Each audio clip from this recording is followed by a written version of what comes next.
Assalamualaikum warahmatullahi wabarakatuh. Kali ini kita akan lanjutkan mata kuliah Sistem Informasi Akuntansi yang beberapa waktu yang lalu kita sudah membahas tentang apa yang dinamakan dengan dokumentasi. Sekarang kita akan membahas tentang apa yang disebut dengan Sistem Informasi sebagai perspektif seorang akuntan. Jadi materi ini saya ambilkan dari Accounting Information System karangan dari Jim Ahal. Jadi kita akan tahu bahwa tujuan daripada mempelajari tentang perspektif seorang akuntan, yaitu yang pertama adalah memahami arus informasi utama dalam lingkungan bisnis itu seperti apa. Jadi kita harus tahu bahwa arus informasi yang digunakan oleh sebuah perusahaan itu mestinya akan mendukung di lingkungan bisnisnya. Kemudian yang kedua, kita akan juga memahami perbedaan antara sistem informasi akuntansi dan sistem informasi manajemen.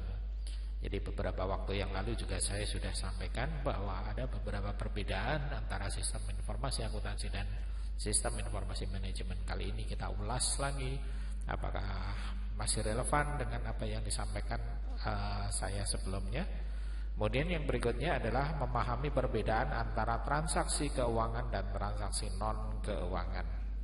Nah, transaksi itu ternyata ada beberapa yang langsung bisa dilihat dari perbedaan antara kas masuk dan kas keluar, tetapi juga ada beberapa transaksi yang tidak terlihat bahwa itu ada mempengaruhi posisi kas. Nah, di sini saya akan menyampaikan bahwa arus informasi internal dan eksternal itu pada prinsipnya yang pertama sebagai top management, dia sebagai pengguna dari sistem informasi atau informasi itu sendiri yang diawali dengan operation personel atau kegiatan hari per hari atau transaksi lah orang bilang begitu. Jadi transaksi itu bisa berupa apa? Oh, ada beberapa customer yang menggunakan fasilitas informasi itu. Ada juga beberapa supplier yang akan menggunakan informasi atau menyampaikan informasi beberapa tentang entah itu penawaran kepada perusahaan dan lain-lain ya. Kemudian informasi ini akan disampaikan ke atasan, baik operation management, middle management, atau nantinya ke top management. Jadi ini yang nanti akan stakeholder ini yang akan menerima informasi yang berawal dari kegiatan operasi sehari-hari. Kemudian dari top management, middle management, dan operation management akan memberikan informasi budget dan instruksi. Jadi dia akan menginstruksikan karena sudah ada beberapa keputusan yang disampaikan sehingga disampaikan ke kegiatan operasionalnya sehingga operasional akan menjalankan. Nah, ini terus berputar sehingga apa? Bisnis ini akan tetap berjalan dengan arus informasi eksternal dan internalnya. Kemudian apa tuh yang dimaksud dengan arus informasi internal? Aliran informasi horizontal ya, yang pertama yang kita harus pelajari untuk informasi internal itu ada yang namanya aliran informasi horizontal. Itu yang digunakan terutama pada tingkat operasional untuk menginput data transaksi dan operasi.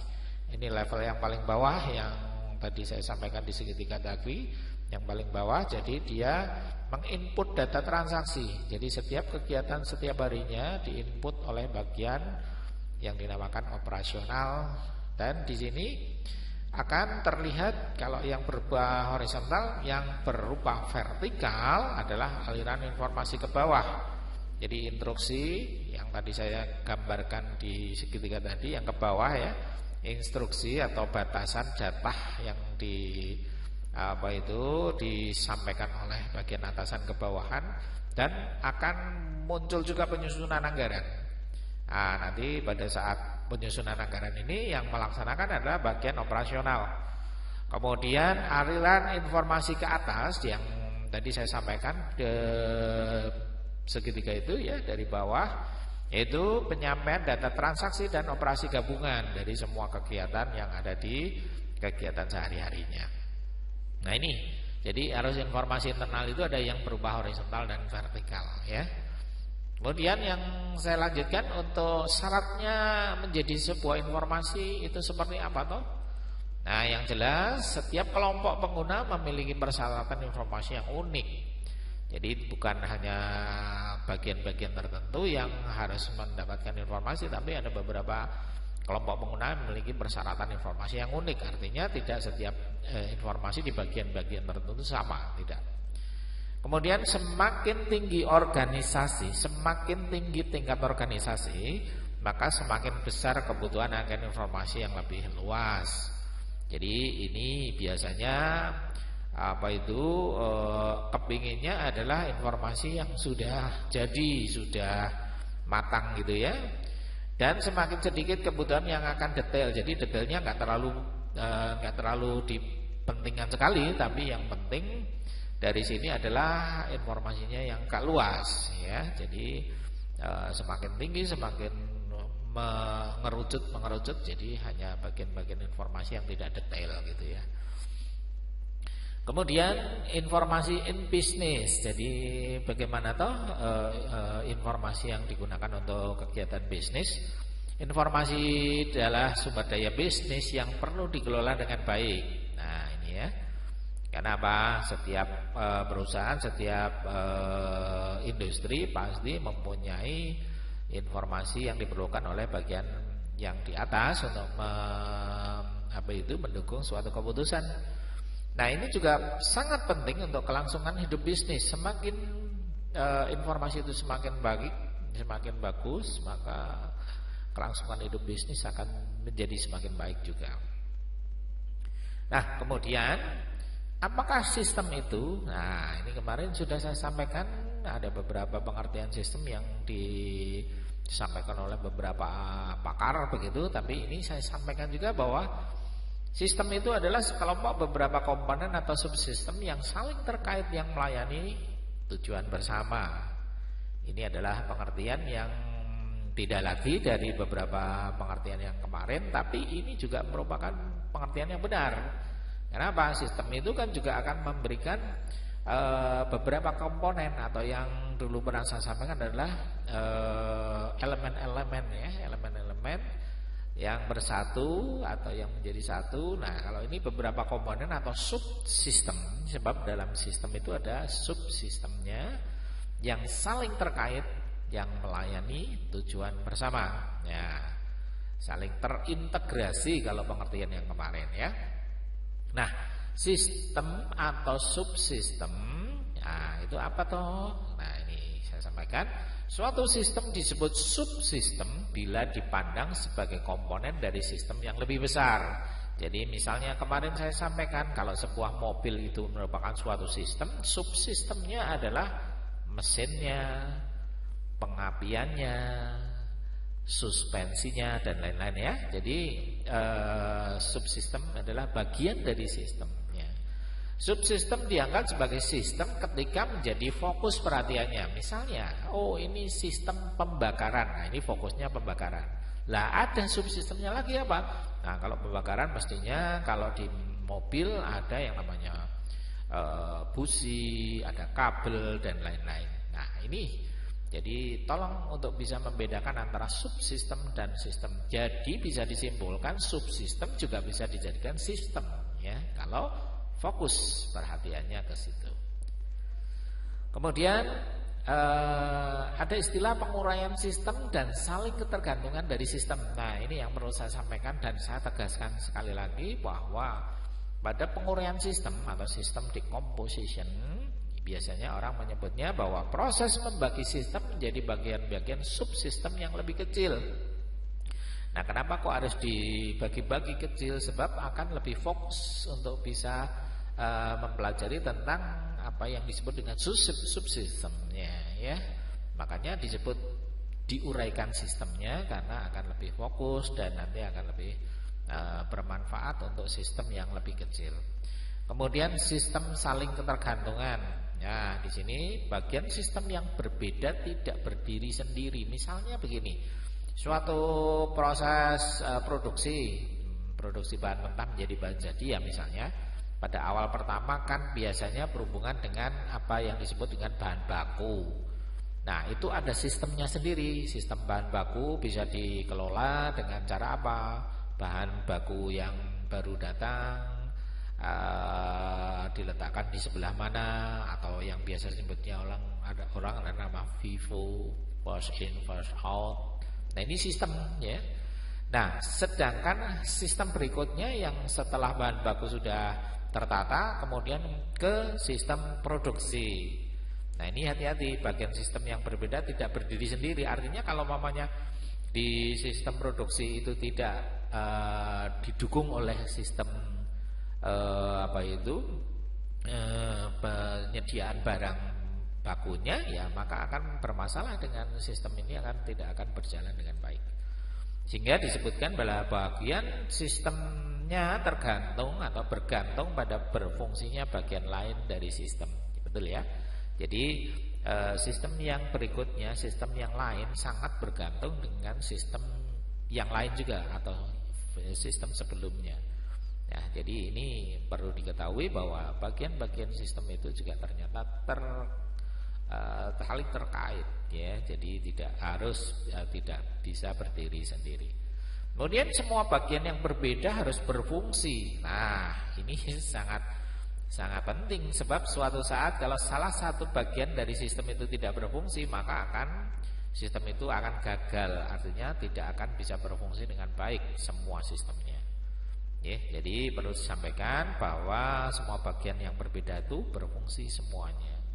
Seperti contohnya kalau mobil itu kan merupakan sistemnya, ada bagian busi satu saja yang mati atau tidak berfungsi, maka mobil itu akan bermasalah pada saat dijalankan. Nah, itu salah satu contohnya. Kemudian apa yang dimaksud dengan sistem informasi? Nah, di sini saya sampaikan bahwa sistem informasi adalah seperangkat prosedur formal di mana ada hal-hal yang merah ini ya. Pertama adalah dikumpulkan datanya. Kemudian setelah dikumpulkan diproses.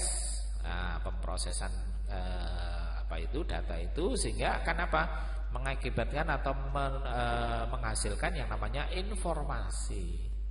Nah, kalau informasi itu sudah muncul, sudah terbentuk, maka harus didistribusikan kepada pengguna. Gak ada manfaatnya kalau informasi itu sudah dibuat, sudah jadi, tapi tidak didistribusikan. Nah, ini penting sebab sistem itu tujuan akhirnya adalah digunakan untuk menyampaikan informasi kepada orang yang menggunakan atau pengguna. Nah, itu harus didistribusikan. Kemudian apa yang disebut dengan transaksi? Perlu kita ketahui juga bahwa sebuah transaksi adalah kegiatan bisnis. Ya, kegiatan bisnis itu harus ada yang disebut dengan transaksi. Nah, transaksi keuangan adalah peristiwa ekonomi yang mempengaruhi aset dan ekuitas organisasi. Mempengaruhi aset ini harusnya di garis bawah ya. Contoh, kita membeli sebuah tiket pesawat, itu akan mengurangi daripada kas ya, jadi mengurangi karena untuk membeli tiket pesawat. Nah, kalau transaksi yang bukan keuangan, nah semua peristiwa lain yang diproses oleh sistem informasi organisasi. Contoh, reservasi maskapai, hanya reservasi, hanya tidak ada komitmen dari pelanggannya, maka itu yang disebut dengan bukan keuangan, tidak mengeluarkan uang ya, tidak mengeluarkan aset. Nah, ini hanya pesan saja gitu ya, jadi baru pesan.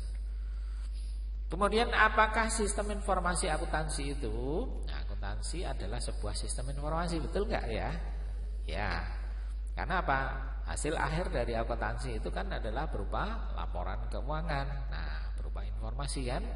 Nah, di sini kita identifikasikan bahwa kegiatan untuk mengidentifikasi, hati-hati ini yang warna merah ini ya, penjenengan harus betul-betul paham.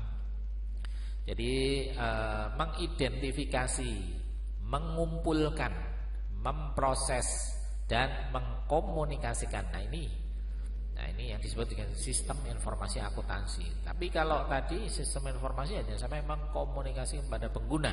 Nah, tapi kalau yang sistem informasi akuntansi untuk apa? Untuk menyampaikan informasi ekonomi tentang perusahaan. Nah, ekonomi tentang perusahaan mestinya berhubungan dengan keuangan karena hubungannya dengan ekonomi. Nah, menggunakan apa? Berbagai macam teknologi. Nah, sekarang kan sudah ada beberapa sistem informasi yang sudah beragam teknologi digunakan. Tidak hanya menggunakan komputer saja, tapi sudah menggunakan berbagai macam teknologi. Kemudian kegiatannya menangkap. Nah, menangkap itu artinya adalah merekam dan mencatat efek keuangan dari transaksi perusahaan. Jadi setiap harinya, setiap saat itu ada transaksi apa itu yang mengurangi posisi kas dan menambah posisi kas, itu selalu akan tercatat. Nah, itulah yang disebut dengan kegiatan menangkap dan mencatat. Jadi kalau menangkap itu merekam, kalau mencatat itu ada bukti fisiknya berupa apa? Bisa transaksi itu ada beberapa tanggal, informasi siapa operatornya, berapa besarannya, itu kan terekam semuanya. Hingga efek keuangan dan transaksi perusahaan itu akan terekam semuanya dan rekodnya bisa digunakan sebagai suatu bahan untuk membuat suatu keputusan. Kemudian kegiatan mendistribusikan informasi itu atau kegiatan mendistribusikan informasi transaksi kepada personel operasi untuk mengkoordinasikan banyak tugas utama. Nah, ini biasanya kalau umpamanya sudah didistribusikan kepada orang yang penggunanya, maka bisa digunakan sebagai alat bantu untuk membuat suatu keputusan di masa yang akan datang. Biasanya begitu ya. Jadi ini ternyata kok transaksi ini lebih banyak misalnya begitu, maka perlu ditambah lagi untuk tahun berikutnya. Contohnya seperti itu ya. Jadi merupakan suatu untuk bisa digunakan atau mengkoordinasikan banyak tugas utama. Nah, saya ingin menyampaikan kepada teman-teman semuanya bahwa sistem informasi akuntansi dan sistem informasi manajemen saya ingin bandingkan. Apa toh pembandingnya? Ya ini sistem informasi akuntansi atau yang pertama menangani transaksi keuangan, contohnya penjualan makanan. Nah, ini kalau hubungannya dengan sistem informasi akuntansi berhubungan dengan posisi keuangan. Penjualan makanan atau penjualan bahan produksi atau hasil produksi itu akan mengakibatkan transaksi keuangan, mempengaruhi posisi kas. Kalau transaksi non keuangan yang secara langsung mempengaruhi proses transaksi keuangan, contohnya penambahan supplier yang baru, nah yang disetujui gitu ya. Jadi ada supplier baru nih yang harus disetujui. Lah ini adalah transaksi non keuangan, walaupun ini masuk ke dalam sistem informasi akuntansi berhubungan dengan nantinya efeknya itu ke keuangan, cuma pada saat pencatatannya itu bukan keuangan atau non keuangan. Jadi ini harus dicatat juga. Nah, sekarang kalau mamanya sistem informasi manajemen apa toh? Nah, transaksi bukan keuangan yang dicatat di sana, yang biasanya tidak diproses oleh sistem informasi akuntansi. Misalnya melacak keluhan pelanggan. Nah, ini kan biasanya ini tidak puas, kurang puas, itu bukan tugasnya sistem informasi akuntansi untuk mencatatnya, tapi sistem informasi manajemen. Nah, jadi tolong bedakan antara sistem informasi akuntansi dan sistem informasi manajemen karena di sini juga tugasnya berbeda. Nah, subsistem sistem informasi akuntansi yang pertama adalah sistem pemrosesan transaksi. Ya, ini biasanya mendukung operasi bisnis sehari-hari, yaitu transaksi, mencatat transaksi harian itu ya. Kemudian mencatat buku besar atau sistem laporan keuangan. Nah, ini menghasilkan laporan keuangan dan laporan transaksi ya, laporan keuangan. Kemudian sistem pelaporan manajemen. Nah, ini menghasilkan laporan tujuan khusus untuk penggunaan internal. Biasanya ada beberapa yang menyampaikan tentang itu kebutuhan-kebutuhan informasi yang dari pihak manajemen. Nah, apa yang disebut dengan sumber data? Nah, sumber data adalah transaksi keuangan yang masuk ke sistem informasi dan dari sumber internal maupun eksternal. Nah, ini yang saya sampaikan bahwa sumber data itu bisa yang diinputkan, baik berupa transaksi keuangan berasal dari internal maupun eksternal. Transaksi keuangan eksternal adalah sumber data paling umum untuk sebagian besar organisasi. Nah, ini biasanya kan berhubungan dengan transaksi keuangan eksternal, atau pembayaran lah kalau umpamanya orang awamnya bilang begitu ya. Jadi yang mengakibatkan berubahnya posisi kas, gitu ya. Contoh penjualan barang dan jasa, pembelian, persediaan, penerimaan kas, dan pengeluaran kas termasuk penggajian. Nah, ini adalah transaksi keuangan umum ya. Jadi yang digunakan oleh sebuah perusahaan untuk mencatat tentang penjualan barang dan lain-lain, ini yang disebut dengan sumber data yang umum digunakan oleh sebuah instansi. Kemudian transaksi keuangan internal melibatkan pertukaran atau pergerakan sumber daya dalam organisasi. Nah, ini contohnya perpindahan bahan baku ke dalam proses. Nah, bahan baku yang sudah ada atau bahan mentah masuk ke dalam proses. Kemudian penerapan tenaga kerja dan overhead ke bahan baku kebersediaan barang jadi, dan penyusutan peralatan. Biasanya ini akan dicatat atau sebagai sumber data yang melibatkan pertukaran atau pergerakan sumber daya dalam organisasi. Nah, ini akan dicatat dan tolong bedakan antara yang atas ya, transaksi keuangan eksternal dan internal itu. Kemudian transaksi keuangan eksternal dan transaksi keuangan internal. Nah, ini ya, bedakan antara keduanya ini. Nah, bagaimana mengubah data menjadi informasi? Nah, pertama yang harus kita ketahui bahwa fungsi untuk mengubah data menjadi informasi sesuai dengan model sistem informasi akuntansi umum. Sudah pernah saya sampaikan ya, ada model sistem informasi yang digambarkan dalam bentuk model atau gambar itu ya. Nah, di sana yang perlu diketahui bahwa harus ada yang dinamakan mengumpulkan atau pengumpulan data. Nah, pengumpulan data, kemudian yang kedua adalah pemrosesan data. Yang ketiga adalah manajemen data, yang keempat adalah generasi informasi. Nah, mari kita lihat satu-satu. Yang disebut dengan pengumpulan data adalah ya ini, menangkap data transaksi. Nah, itu yang saya sampaikan pertama kali tadi, bahwa menangkap itu bisa disebutkan dengan menginput ya, menginput data transaksi sehari-hari. Ada kas masuk, ada peristiwa kas keluar dan lain-lain, itu ditangkap, dicatat. Nah, ini pengumpulan data.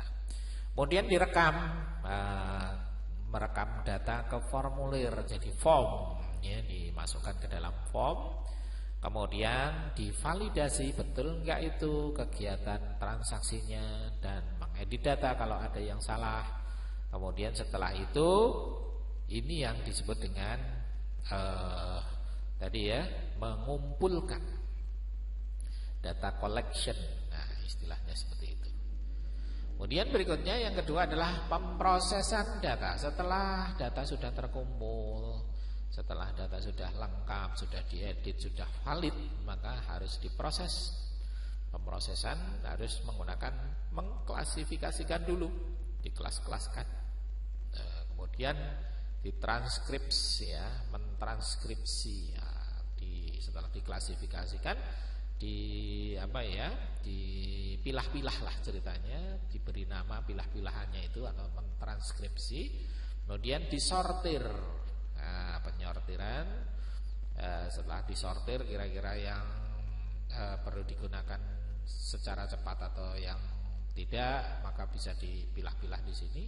Kemudian baru dikumpulkan untuk diproses ya. Setelah dikumpulkan dan diproses, maka nanti akan mengakibatkan atau menghasilkan digabungkan Ya, jadi setelah dikumpulkan kemudian digabungkan mana yang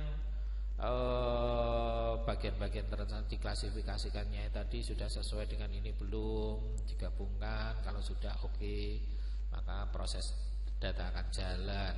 Kemudian dihitung apakah jumlahnya sudah sesuai dengan apa yang ada di catatan awal.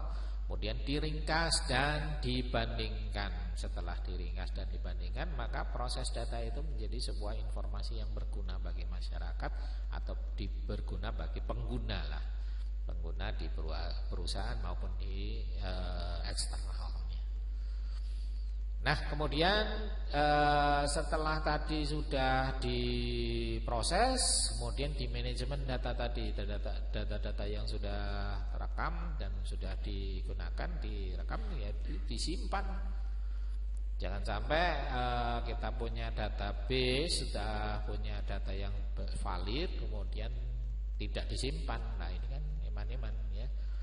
Nah, penyimpanan atau biasa disebut arsip ya, disimpan dalam database kalau umpamanya berupa komputerisasi. Nah, kemudian setelah disimpan bisa digunakan atau diambil lagi dengan mudah karena manajemen datanya sudah baik. Jadi suatu saat data yang sudah tersimpan harus bisa diambil lagi. Kemudian dihapus kalau sudah tidak bermanfaat, sehingga nantinya tidak membuat penuh daripada database.